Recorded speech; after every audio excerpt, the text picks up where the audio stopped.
Scott, there have already been 4 car-train collisions in Idaho this year, and one of those was deadly. Officer on a Train is a program that wants to put the brakes on those numbers. Mike Vogel is here with the story.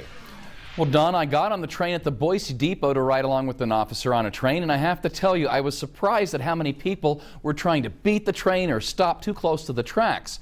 But I was equally surprised when I got off the train and watched motorists at the Milwaukee Railroad crossing. After only a few minutes, I caught several stopped on the tracks.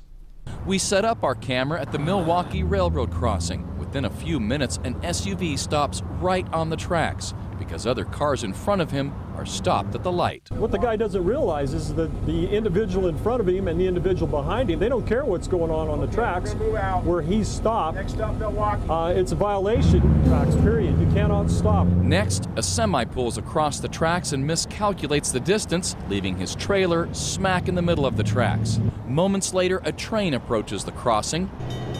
Even with the lights going and horn blaring, 2 drivers dart across the tracks, and a Volvo who is across the white line decides to back up.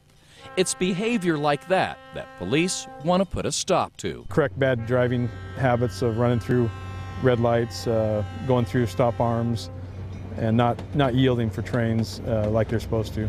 That's why Idaho State Police started working with Operation Lifesaver to come up with Officer on a Train. A trooper keeps an eye on the tracks ahead.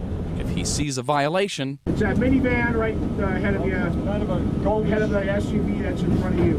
He radios ahead to a patrol car or motorcycle cop, and they write the tickets or dish out a warning. But more important than writing a ticket is the message. You cannot stop on a railroad track, you know, and people just need to be educated about this kind of stuff. It could save their life. Now, they only conduct Officer on a Train once a year. However, police have adopted several railroad crossings that they'll be paying extra attention to over the year. In studio, Mike Vogel, today's 6 on Your Side.